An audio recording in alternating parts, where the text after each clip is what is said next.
नमस्कार दोस्तों, मैं अजय नागर आज आपको सुनाऊंगा शादी के बाद भी पत्नी का बॉयफ्रेंड, मगर पत्नी को मिला एक सच्चा पति।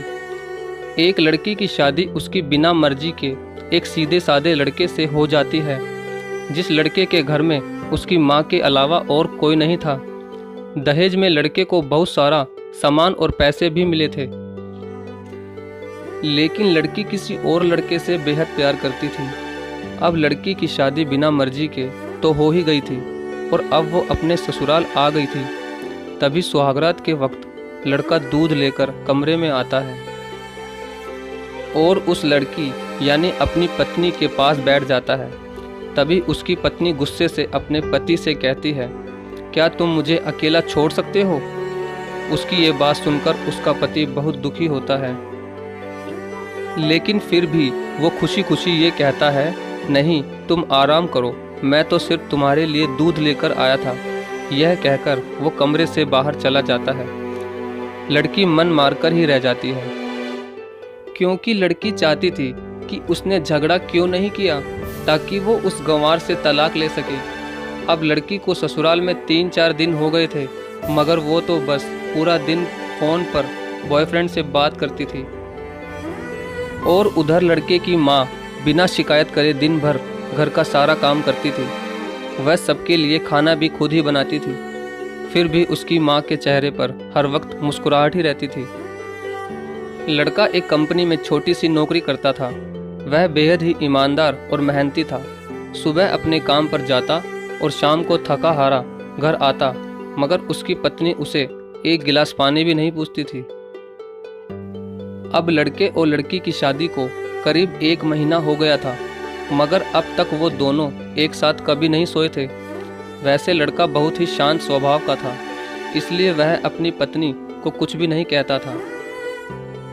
फिर भी वह अपनी पत्नी को खुद ही खाना डालकर देता था, मगर उसकी पत्नी उनके साथ बैठकर खाना कभी भी नहीं खाती थी। वह अपना खाना अपने कमरे में अलग बैठकर खाती थी। लड़की को दहेज में एक स्कूटी भी मिली थी। लड़का जैसे ही अपने काम पर निकल जाता, उसके आधे घंटे के बाद ही लड़की भी अपनी स्कूटी लेकर अपने बॉयफ्रेंड से मिलने चली जाती थी। और लड़के के आने से पहले ही वो अपने ससुराल वापस आ जाती थी। एक दिन लड़के की काम की छुट्टी थी और वह घर पर ही था, तो लड़की ने अच्छे भले खाने को भी गंदा कह के अपनी सासू माँ को उल्टा सीधा कहकर खाने को बाहर फेंक देती है। ये सब देखकर लड़के को बहुत ही गुस्सा आता है और वह गुस्से गुस्से में अपनी पत्नी पर हाथ उठा देता है, मगर उसकी माँ फिर भी अपने बेटे को ही डांटती है।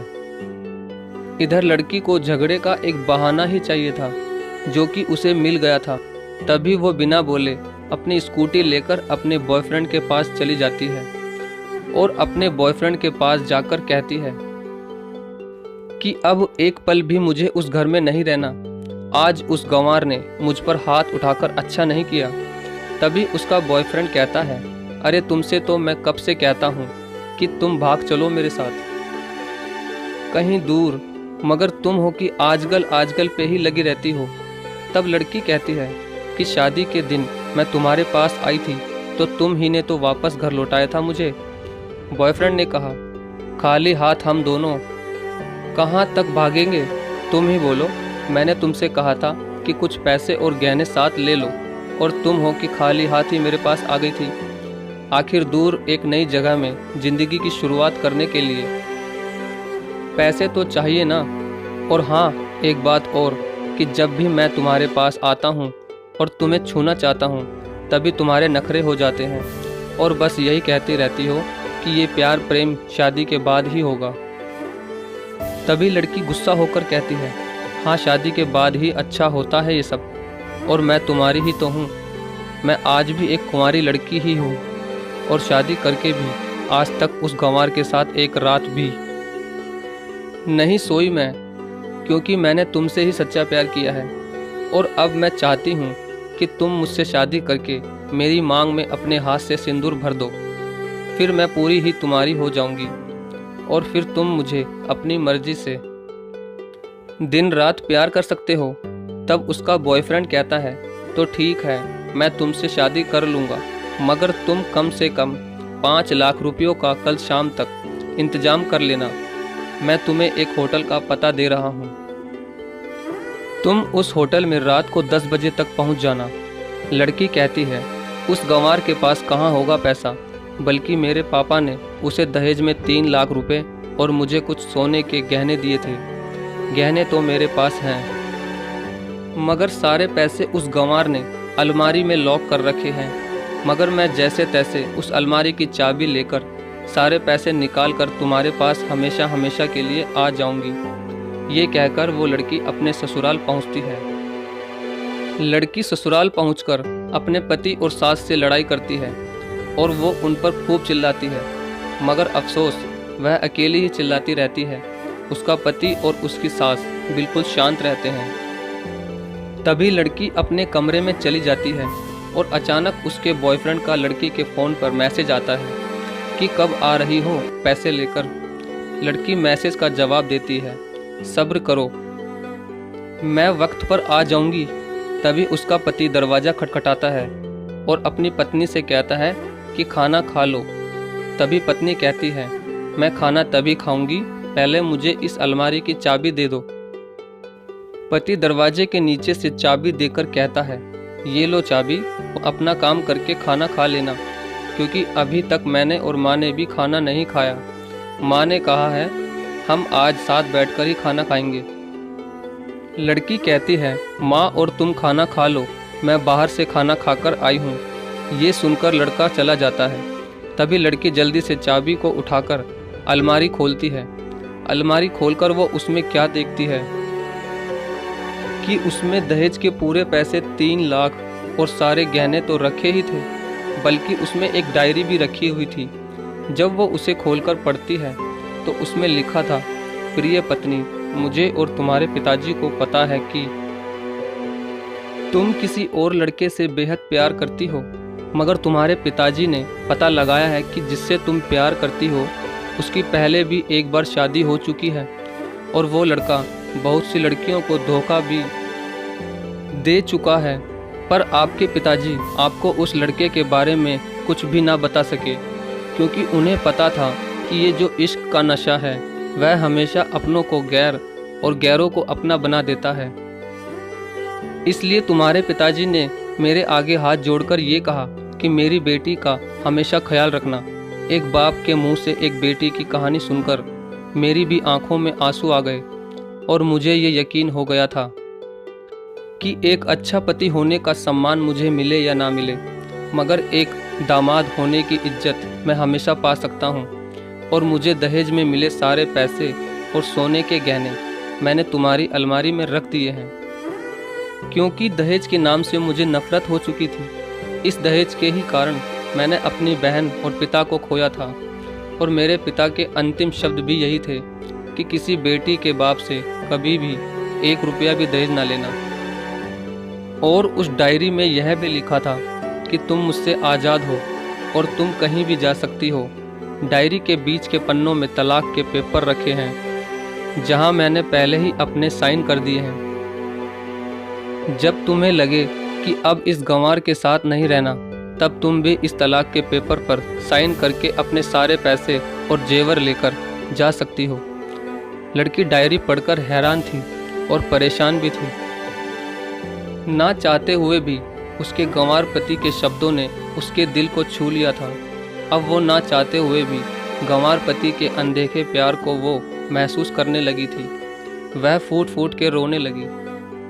डायरी में आगे लिखा था कि मैंने तुम्हें इसलिए मारा क्योंकि आपने माँ को गाली दी, और जो बेटा खुद के आगे अपनी माँ की बेइज्जती होते सहन कर ले, फिर वह बेटा ही कैसा। इसलिए मुझे माफ़ कर देना, क्योंकि मेरे लिए माँ का दर्जा सबसे बड़ा है, और आपको मैं दुल्हन बनाकर अपना हमसफ़र बनाने लाया हूँ, आपसे ज़बरदस्ती करने नहीं। आपको मुझसे प्यार हो ना हो, लेकिन मैं अंत तक सिर्फ तुमसे ही प्रेम करता रहूँगा। अब फैसला तुम्हारे ही हाथों में है। अब लड़की दुल्हन बन चुकी थी और उसकी आंखों से आंसू बह रहे थे। अचानक लड़की के बॉयफ्रेंड का फ़ोन आता है। तभी गुस्से में लड़की अपने फ़ोन को स्विच ऑफ करके फ़ोन का सिम कार्ड तोड़ देती है। अब उसे सब समझ आ गया था। कि जिससे वो बेहद प्यार करती थी उसे तो सिर्फ पैसों से ही प्यार था, और सच्चा प्यार करने वाला तो मेरा पति ही था, जिसने सिर्फ मेरे पापा की इज्जत रखने के लिए ही मुझसे शादी कर ली। और उसे मेरा एक बॉयफ्रेंड है पता होने के बाद भी मुझसे इतना प्यार किया। मैं अपने पति का प्यार क्यों नहीं समझ पाई, ये सब सोचकर वह रोती रही। फिर उसने रोते हुए अलमारी का सारा सामान जैसा था वैसे ही रखकर ना जाने कब सो गई। अगले दिन उसकी पत्नी सुबह देर से जागी, तब तक उसका पति ऑफिस जा चुका था। तभी पहले नहा धोकर उसने साड़ी पहनी, फिर लंबा सा अपनी मांग में सिंदूर लगाया, जबकि पहले एक बिंदी जैसी साइड पे सिंदूर लगाती थी ताकि कोई लड़का ध्यान न दे और किसी को ये पता ना चल जाए कि वो एक शादीशुदा है। मगर आज तो 10 किलोमीटर से भी दिखाई दे ऐसी लंबी और गाढ़ी सिंदूर लगाई थी। फिर उसने अपना मंगलसूत्र पहना और किचन में जाकर सासू माँ को जबरदस्ती कमरे में आराम करने भेज देती है और खुद अकेली ही सबका खाना बनाती है। पहले सासू माँ को खाना खिलाती है और फिर अपने पति को फ़ोन करके उसके ऑफिस का पता पूछती है। उसका पति उसको ऑफिस का पता देते हुए सोचता है कि कहीं उसकी पत्नी ने तलाक देने का फैसला तो नहीं कर लिया, मगर उसे कहाँ पता था कि वो अब सुधर गई है और उसे ही अपना पति मान चुकी है। इतने में ही उसकी पत्नी स्कूटी लेकर उसके ऑफिस खाना लेकर पहुंच जाती है। पत्नी को देखकर पति हैरान हो जाता है। तभी वो अपनी पत्नी से पूछता है, सब ठीक है ना, माँ ने तुमसे कुछ कह तो नहीं दिया? उसका पति सवाल पर सवाल पूछे जा रहा था। तभी अचानक पत्नी सबके सामने अपने पति के सीने से लिपट जाती है और उसे कहती है कि सब ठीक है, मगर मुझे तुमसे कुछ कहना है। पति कहता है, हाँ कहो। तब पत्नी सबके सामने कहती है, आई लव यू मेरे प्यारे पति, I love you for ever. ये सुनकर ऑफिस के सभी लोग हैरान होकर खड़े हो जाते हैं और ज़ोर ज़ोर से तालियां बजाने लगते हैं। तब पत्नी सबके सामने अपने पति का हाथ पकड़ के कहती है कि अब 1 महीने तक मेरे पति देव ऑफिस में दिखाई नहीं देंगे। ऑफिस के सभी लोग पूछते हैं क्यों? तब लड़के की पत्नी कहती है, क्योंकि हम दोनों लंबी छुट्टी पर जा रहे हैं। पति पत्नी से कहता है, तुम्हें क्या हो गया? तभी पत्नी पति से कहती है, मुझे तुमसे सच्चा प्यार हो गया है।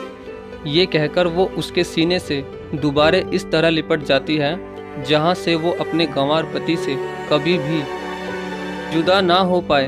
तभी उसका पति भी बहुत खुश हो जाता है और फिर वो दोनों अपने घर चले जाते हैं और खुशी खुशी अपना जीवन बिताते हैं और हमेशा खुश रहते हैं। तो दोस्तों, प्यार हमेशा उससे करना चाहिए जो आपसे प्यार करता हो और साथ ही आपकी और आपके परिवार की इज्जत भी करता हो।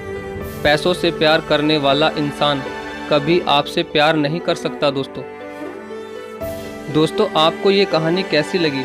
अगर अच्छी लगी हो तो प्लीज़ वीडियो को लाइक और शेयर जरूर करें। धन्यवाद।